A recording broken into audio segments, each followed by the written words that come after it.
اس کو ہم بڑی آسانی سے چھوڑ دیتے ہیں، جبکہ اس کو نہیں چھوڑا جا سکتا۔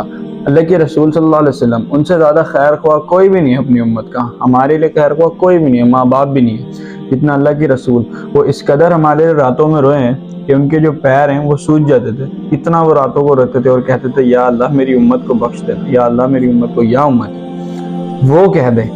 انہوں نے کہا کہ میرا دل کرتا ہے کہ میں مؤذن کو کہوں کہ وہ اذان دے اور پھر ہم نماز پڑھیں، اور نماز پڑھنے کے بعد میں لکڑیاں اکٹھی کروں اور ان مسلمانوں کے گھر میں جا کر آگ لگا دوں جو بغیر کسی عذر کے، بغیر کسی ریزن کے، بغیر کسی وجہ کے مسجد میں نماز پڑھنے نہیں آئے، اور ہم لوگ جو ہے نماز کو یوں ہی چھوڑ دیتے ہیں کہ کچھ نہیں ہوتا۔ جنت میں جائیں گے، بالکل جائیں گے مسلمان، لیکن اللہ تعالیٰ نے قرآن میں کہا ہے نا کہ جس نے شرک کیا اللہ اسے معاف نہیں کرے گا، وہ مشرک ہے، اللہ اسے جنت میں نہیں ڈالے گا، وہ کافر ہے، وہ جہنم میں جائے گا۔ میں کافر نہیں کہتا، لیکن اللہ کی رسول صلی اللہ علیہ وسلم کی حدیث مبارکہ ہے کہ کافر اور مسلمان کے درمیان فرق کرنے والی چیز نماز ہے۔ کافر کیا کرتا ہے؟ کافر شرک کرتا ہے۔ مسلمان کیا کرتا ہے؟ مسلمان اللہ کی عبادت کرتا ہے۔ اللہ کی عبادت کیسے ہوتی ہے؟ نماز سے ہوتی ہے۔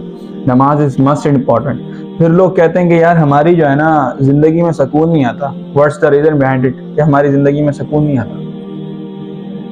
اللہ تعالیٰ قرآن میں کہتے ہیں، بہت کلیئر اسٹیٹمنٹ ہے، وَمَنْ أَعْرَضَ عَنْ ذِكْرِي فَإِنَّ لَهُ مَعِيشَةً ضَنْكَ، کہ جس نے میری نصیحت سے، جس نے میری ہدایت سے منہ موڑا، اپوزٹ ہوا اس کے، میں اس کی زندگی کو تنگ کر دوں گا۔ معیشت جو ہے اس کی تنگ کر دوں گا، اس کو سکون نہیں آئے گا زندگی میں۔ منہ موڑنا کیا ہے؟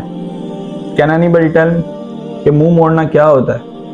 منہ موڑنا یہ نہیں کہ بس آپ نے سنی اور ہاں یار جیسے فرعون وغیرہ نے کیا کہ جھٹلا دیا، یہ نہیں ہوتا نصیحت سے منہ موڑنا۔ نصیحت سے منہ موڑنا کچھ ایسے ہے کہ آپ نے بات سنی، جن کاموں سے اللہ اور اس کے رسول نے روکا آپ نے وہ کام کیے، جن کاموں کو کرنے کا انہوں نے حکم دیا آپ نے وہ کام نہیں کیے۔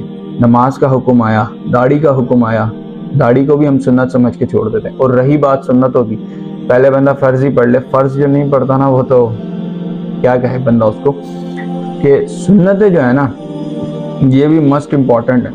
اللہ کے رسول صلی اللہ علیہ وسلم سے جو محبت کرتا ہے وہ اللہ کے رسول نے کہا کہ تم جس سے دنیا میں سچی محبت کرتے ہوگے نا جنت میں تم اس کے ساتھ ہوگے۔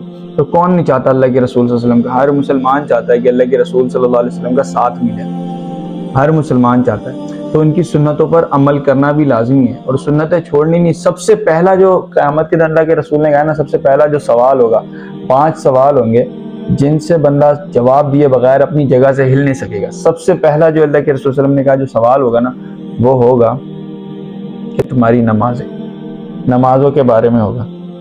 بندہ اپنی جگہ سے قدم نہیں ہلا پائے گا جب تک اس ایک کا سوال نہیں بندہ صحیح دے پائے گا۔ آگے کی اس کو کیا امید ہوگی؟ جوانی اور پھر پتہ نہیں 4 سوال اور ہونے۔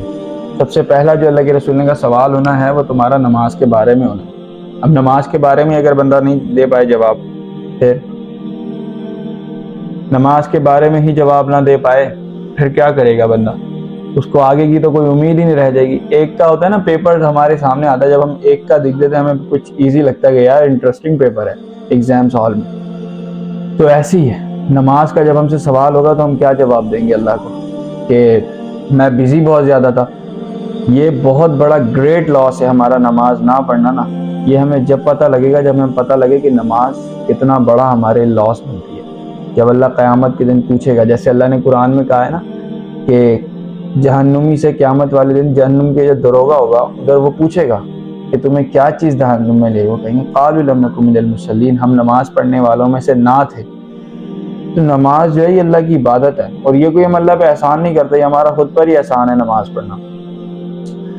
تو مسٹ امپورٹنٹ نماز نہیں چھوڑی جا سکتی وہ۔